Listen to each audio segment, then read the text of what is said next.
तो दोस्तों जो आज का हमारा टॉपिक है एक मैथमेटिक्स का एक टॉपिक है घातांक का नियम।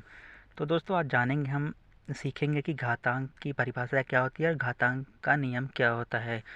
तो दोस्तों यहाँ पर घातांक की परिभाषा मैं सबसे पहले आपको बताऊंगा।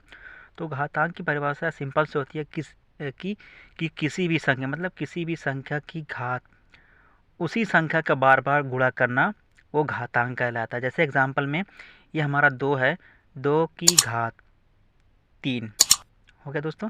तो यहाँ पर इस दो का हम क्या तीन तीन बार आपस में गुणा करेंगे, 2 गुणा 2 गुणा 2। तो यहाँ पर दोस्तों देखिए, अब आप देखिए ये एग्जाम्पल हो गया एक तरह से। इसी इसी के ज़रिए आप इसकी परिभाषा भी निकाल सकते हैं। जैसे ये 2 का कितनी बार 3 बार गुणा किया आपस में, 3 बार 2 का आपस में 3 बार गुणा किया गया, 2 गुणा 2 गुणा 2। तो दोस्तों किसी भी संख्या का अ, आपस में उसी संख्या से बार बार गुणा करने को घातांक कहते हैं। तो यहाँ पर 2 को कहते हैं हम बेस, इंग्लिश में इसे कैसे कहते हैं बेस। और ऊपर वाले को क्या कहते हैं घातांक। क्या कहते हैं 3 को क्या कहेंगे हम घातांक या घात। इसको इंग्लिश में कहते हैं पावर या एक्सपोनेंट। और नीचे वाले को क्या कहते हैं बेस मतलब आधार। हिंदी में क्या कहते हैं इसे आधार।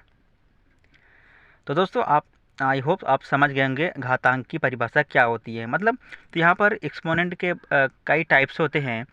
घातांक के नियम के बहुत सारे टाइप्स होते हैं। यहाँ पर पहला टाइप्स है हमारा पहला नियम है गुणा का, घातांक का गुणा का नियम। तो जैसे देखिए, जब हमारा आधार समान हो, जब हमारा आधार क्या हो बेस समान हो, तो क्या होता है पावर मतलब घात क्या होता है आपस में जुड़ जाते हैं। जैसे ए हमारा ए की पावर एम इंटू ए की पावर एन, तो क्या हो जाएगा ए की पावर एम प्लस एन।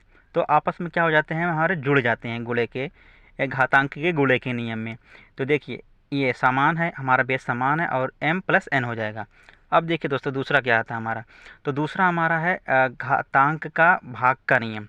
तो यहाँ पर देखिए बेस क्या है हमारा दोनों समान है, a की power m divide by a की पावर n।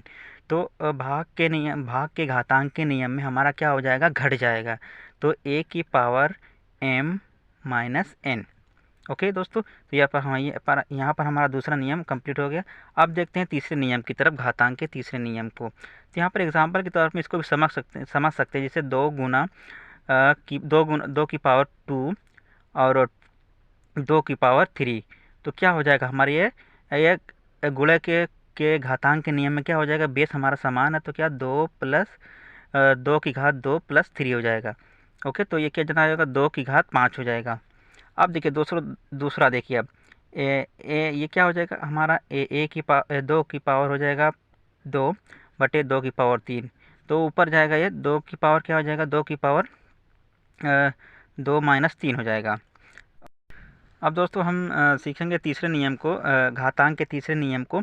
तो इसके घातांक का तीसरा नियम क्या है हमारा, देखिए ए की घात एम ब्रैकेट्स क्लोज एंड उसकी पावर एन मतलब होल पावर, ए की घात एम होल पावर एन। मतलब इसमें इस नियम क्या कहता है हमारा कि ये जो इसकी पावर ये पावर आपस में क्या हो जाएगा इसका मल्टीप्लाई हो जाएगा।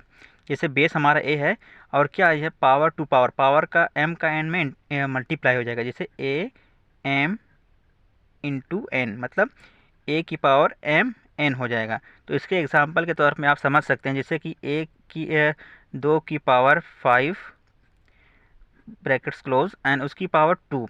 तो ये आपस में क्या हो जाएगा 2 की पावर 5 गुना 2 मतलब ये कितना हो जाएगा 5 दूना 10, 2 की पावर 10 इसका आंसर आ जाएगा। अब दोस्तों अब देखते हैं चौथे नियम को कि हमारा घातांक का नियम चौथा नियम क्या कहता है, ए इंटू बी की पावर एन। तो इसका नियम यही सिंपल सा कि इसका हम ए का भी है ये पावर एन है और बी का भी पावर एन है। जैसे मान लीजिए ए है ए की पावर एन इंटू बी की पावर एन। इसको हम क्या एग्जाम्पल के तौर में समझ सकते हैं, इसको समझ सकते हैं जैसे 2 इन 2 की पावर 3 इंटू 3 की पावर 2। अब दोस्तों हम जानेंगे पाँचवें नियम, घातांक के पाँचवें नियम को। तो पाँचवा नियम हमारा क्या कहता है, इसका पाँचवा नियम क्या है, ब्रैकेट्स में ए अपॉन बी की पावर एन। तो इसका ये समझ लीजिए, ये इसका ए का भी पावर एन है और बी का भी पावर एन है, तो इसको ऐसे लिखेंगे ए की पावर एन और बी डिवाइड बाई बी की पावर एन। तो इसका एग्जांपल है सिंपल सा। तो मान लीजिए दो की पावर थ्री अपॉन 3 की पावर 2। ओके, तो क्या ये हमारा जो बेस है ये डिफरेंट है, तो इसका 2 की पावर 3 एंड 3 की पावर 2। ओके दोस्तों, आई होप आपको समझ में आ रहा होगा। अब अब दोस्तों हम समझेंगे घातांक के छठे नियम को। तो हमारा घातांक का छठा नियम क्या कहता है, तो हमारा घातांक का छठा नियम है a की पावर 0। तो मतलब इसका यही सिंपल सा याद करने का मेथड है। और किसी भी रियल नंबर मतलब वास्तविक संख्या का या तो किसी भी संख्या का अगर घात 0 है, पावर 0 है, तो उसका वैल्यू कितना होता है, 1। उसका वैल्यू कितना, किसी बड़ी से बड़ी संख्या या छोटी से छोटी संख्या का अगर घात 0 है तो उसका वैल्यू हमेशा 1 रहता है। यही आपको याद रखना है बस। अगर किसी भी बड़ी 100 का भी ले लीजिए आपकी पावर, तो इसका वैल्यू कितना आएगा, 1। अगर 2 की पावर 0 है तो उसका वैल्यू कितना आएगा, 1। तो किसी भी संख्या या वास्तविक संख्या का अगर घात 0 है तो उसका वैल्यू 1 आता है। तो तो दोस्तों यही था घातांक की परिभाषा और घातांक का नियम क्या होता है। तो इसी के ज़रिए आप, इस नियम के ज़रिए आप घातांक के क्वेश्चन को सॉल्व कर सकते हैं। अगर आपको कोई डाउट है तो दोस्तों, अगर आप तो कमेंट बॉक्स में कमेंट करके पूछ सकते हैं। तब तक के लिए मिलते हैं नेक्स्ट वीडियो में। Thank you.